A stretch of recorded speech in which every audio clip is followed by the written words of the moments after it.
Have you ever wondered why some people go to great lengths moving graves, rearranging rooms, hiring expensive geomancers, yet their lives remain a storm of misfortune? Or why someone living in a cramped, modest home seems to lead a life filled with harmony, health, and prosperity? Could it be that the most powerful Feng Shui isn't in your home or ancestral tomb but rooted deep in your heart and actions?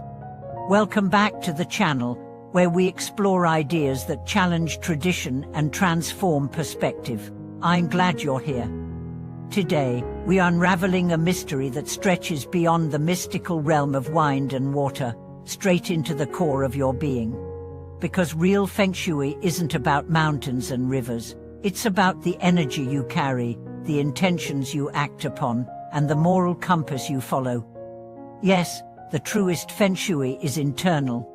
Let's start with a well-known tale that captures this very idea. A wealthy businessman once built a grand estate on a piece of land that any Feng Shui master would envy. It was a literal paradise, mountains at the back, flowing water in the front, and all elements aligned with traditional geomantic formulas. He spared no expense. Yet after moving in, calamities unfolded one by one. His son fell into addiction. His business suffered huge losses. His marriage cracked under the weight of silent resentment. He called in expert after expert, repositioning mirrors, shifting water features, repainting walls, yet nothing changed. One day, an old spiritual teacher visited him. Without entering the home, the elder simply listened to the businessman's woes, then said, "Your problem isn't the earth. It's your ethics." He went on, "A wicked heart can never enjoy the blessings of heaven. You built a palace, but filled it with bitterness. That's not Feng Shui, that's self-destruction." That simple statement shattered the businessman's worldview. And here lies the powerful truth: the most critical component of Feng Shui is the human soul. The term Feng Shui literally means wind and water, referring to the flow of energy. But wind and water are transient. They change with time, with seasons, with decisions. What doesn't change is the inner energy you cultivate through your behavior, your attitude, and your respect for life. Every home carries a feeling. Ever walked into a house and immediately sensed warmth or tension? That's the house's energy, shaped not by its architecture, but by the people inside. What they say, how they treat each other, what they prioritize. A cheerful family can turn a crumbling shack into a sanctuary. A bitter household can make a palace feel like a prison. The true energy of a home is not in its construction, but in its compassion. Now let's talk about the concept of moral wind. When someone lives a life of integrity, kindness, and service, they emanate a force more powerful than any talisman. Goodness is magnetic. It draws eyes, invites luck, and repels darkness. Imagine walking beside someone who complains constantly. How do you feel? Drained, agitated, uneasy. Now imagine someone who uplifts everyone they meet. You want to be near them. You trust them without reason. That's the effect of clean inner Feng Shui. In fact, studies in emotional resonance show that kindness alters not just psychological space, but even memorable energy fields.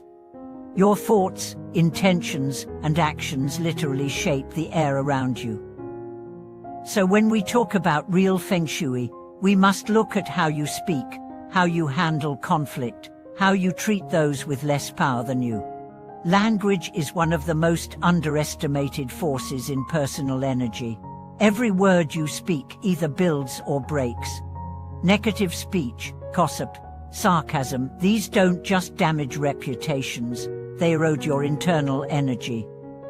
Ever notice how people who constantly complain seem to attract more problems? It's not magic, it's resonance. Your words set the tone for your reality. If your words uplift, your reality expands. If your words wound, your reality contracts. Language is energy in motion, its frequency made verbal. and that frequency either aligns with abundance or with despair. So one of the most transformative Feng Shui practices is simply this: guard your tongue. Let's explore behavior too. In traditional belief, a home's fortune can rise or fall based on the moral actions of its inhabitants. If you act with greed, deceit, or selfishness, you pollute the very space you live in. But if you serve others, give generously, and act with compassion, you consecrate your home with invisible blessings. There's a restaurateur I know who opened a small diner in what many would call a terrible location, right by a busy intersection, facing west, surrounded by old buildings. Every Feng Shui consultant he consulted warned against it, but he insisted. Every day he showed up with a smile. He greeted every customer by name. He delivered free meals to elderly neighbors. He gave jobs to ex-cons. 10 years later, his business expanded threefold and became a local landmark. That's real Feng Shui.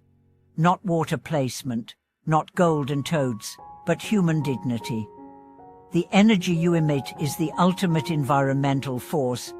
Let's go deeper still to the spiritual Feng Shui of patience, gratitude, and trust. Some people are always chasing the next thing, never satisfied. They hoard, they control, they panic, and life responds in kind, resisting, blocking, delaying. Others move slowly, but with certainty. They are grateful for small wins. They plant seeds without expecting immediate harvest, and somehow, life flows to them. That's because patience is magnetic, gratitude is magnetic. These are energetic frequencies that align you with the pace of nature. True Feng Shui is the art of living in sync with the laws of the universe, not trying to hack or outwit them. It's not about tricking energy. It's about tuning to it. There's a man I knew who lived in a one-bedroom apartment, worked an average job, had little savings, but was loved by everyone who met him. He volunteered every weekend. He smiled at strangers. He forgave quickly. And when he suddenly fell ill, his community rallied like an army. He never once asked for help, but he received more than he could ever imagine. That is what it means to be rich in spirit. His room might have lacked crystal balls, but it overflowed with good energy. So as you reflect on your own space, your home, your relationships, your inner life, ask not, is my mirror in the right place? But rather, is my heart in the right place? The questions that matter are these. Do I wake with bitterness or with peace? Do I speak to elevate or to diminish? Do I act from fear or from love? These are the real coordinates of Feng Shui. This is the map that leads to health, prosperity, connection, and fulfillment. As you move forward today, remember this: rearranging your furniture might shift the air, but rearranging your soul, that shifts your entire destiny. Thank you for watching this video. Share your thoughts below. Have you experienced how your mindset or actions changed the atmosphere around you? Do you believe our internal world shapes the external? I'd love to hear your stories. Don't forget to subscribe, leave a like, and help us continue sharing insights that matter. See you in the next episode.